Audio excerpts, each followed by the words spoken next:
All right, a lot of times our sequences end up with factorials in them. So that happens a ton in calculus. If you end up in Calc 2, somewhere down the line, I don't know why the factorials, they just show up a lot.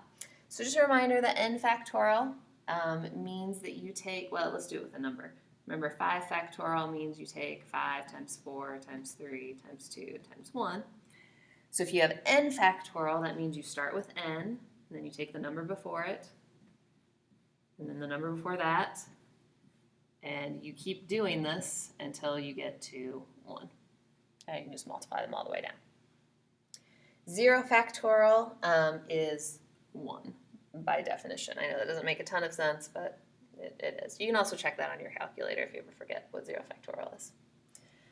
So we want to find the first 5 terms of this sequence.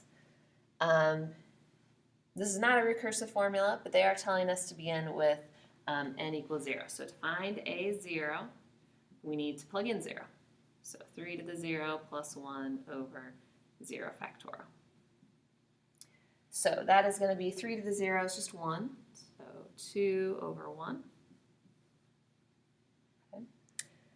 To find the first term, we plug in 1.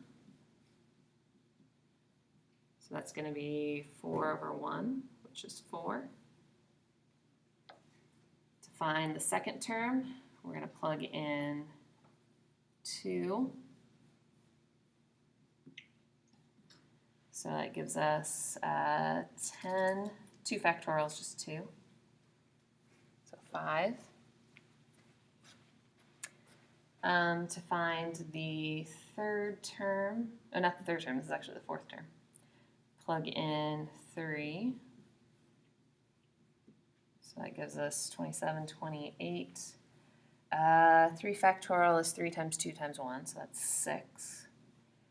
That doesn't divide evenly, but we can reduce it to 14 thirds. And let's see, it's not very pretty, but we'll put it up here. A 4 is going to be 3 to the 4th plus 1 over 4 factorial. So let's see, that's 82. 4 factorial is 4 times 3 times 2 times 1, which is 24. And again, that'll just reduce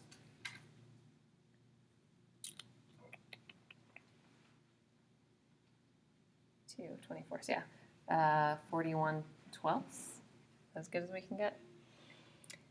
So anyway, there you have it. Those are the first 5 terms of that sequence.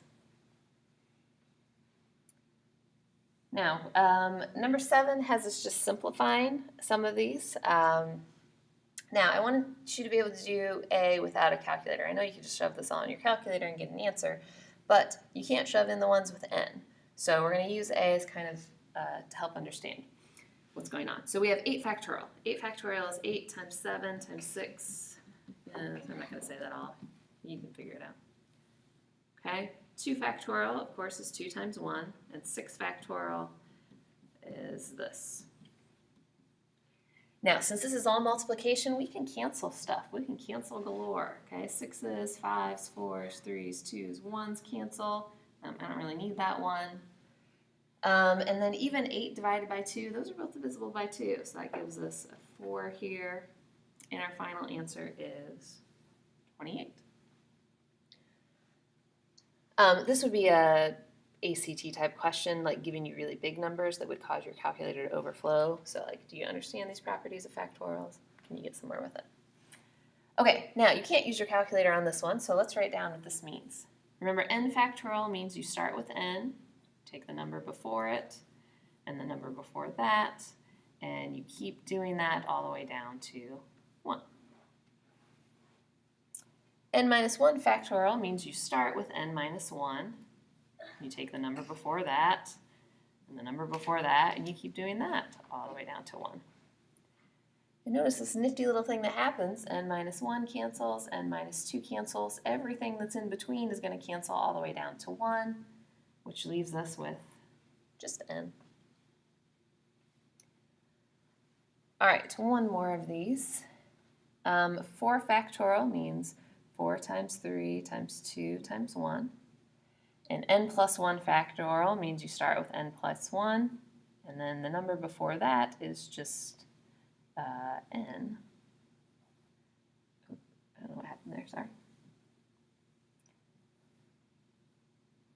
The number before that is n minus 1, and that's going to keep going. On the denominator, we've got 3 times 2 times 1. N factorial starts with n, and the number before that is n minus 1 and n minus 2, and it keeps going.